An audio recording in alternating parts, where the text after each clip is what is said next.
Namaste. Good afternoon and happy Diwali to everyone celebrating here in the UK and across the world. It's a real honour to be invited to say a few words at Diwali Fest 2020. Diwali is such a special time of year, and it's now a key period in the British national calendar. Every year we see homes and streets aglow with wonderful lights and decorations, all to celebrate the Festival of Lights. Festivals like Diwali speak to our shared human experience and values we all share, regardless of our background. Personally, I love Diwali's message, the triumph of good over evil, light over dark, knowledge over ignorance. And given the uncertain times we're living in, this is a message that resonates with everybody, regardless of our faith or, frankly, our worldview.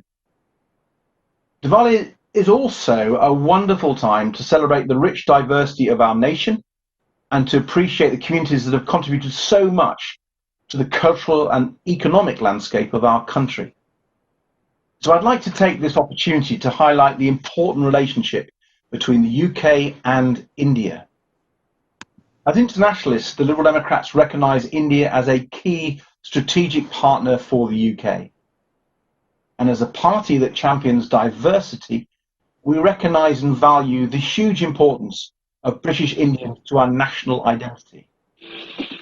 British Indian communities play a role in every corner of our society, be the entrepreneurs who boost our economy, the teachers in our classrooms, our dedicated NHS and care staff, as well as police and armed forces who work tirelessly to keep our country safe. I want to personally thank you, because our country wouldn't be the success it is without your hard work and efforts. As leader of the Liberal Democrats, I am committed to strengthening our party's ties with the British Indian diaspora as we keep working to build and safeguard an open, inclusive and diverse society. And as Diwali celebrations get underway, I'm reminded of some of the values in Hindu, Jain, Sikh and Buddhist faiths that mirror my own, such as the respect for the environment. In these religions, we see a respect for the natural world and a call for all of us to live responsibly and selflessly. As a former Secretary of State for Energy and Climate Change, I understand our duty to respond to the climate emergency, and it's why I proposed a green recovery plan that will create jobs, grow our economy, and stop climate change. But it also reminds me of a book that I read by the Indian Prime Minister, Narendra Modi. Convenient Truths, it was called.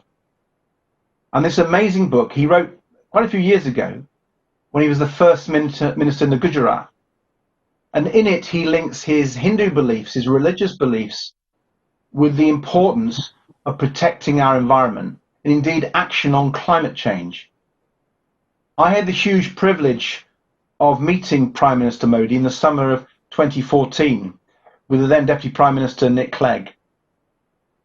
And we had a long discussion and we talked about trade and education, the links between the UK and India. But it was very noticeable when we talked about the environment. Prime Minister Modi came alive. He was so committed to it. I said to him, I think he could be one of the global leaders who helps tackle climate change. He actually asked me whether London's experience of cleaning up the Thames could be used to help him clean up the Ganges. I thought that was quite an ambition. But I was also struck by how his commitment to things like solar energy can make India an amazing energy champion in the world, and indeed bring electricity to rural India in a way that no other technology can.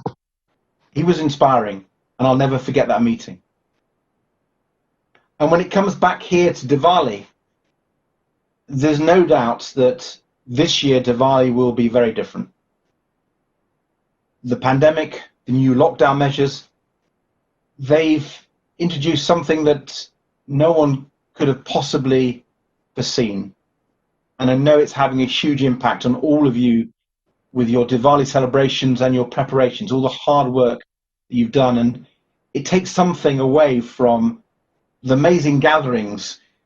In my constituency in Kingston in southwest London, I regularly attend Diwali events, and they're full of vibrancy and music and everyone coming together with families and friends and the whole community. And I know in many places across the country, that would be the usual thing, and it will be difficult, but celebrations this year will of course be held online.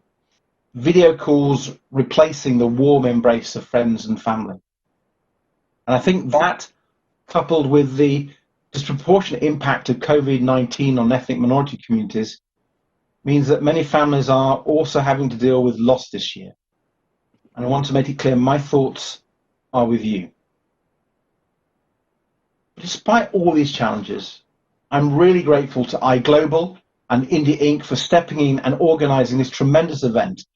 And I want to commend you for the remarkable work you are doing. And of course, thank the temples and community groups organising other virtual events this year and reaching out to help so many people in our communities. Thank you for what you do.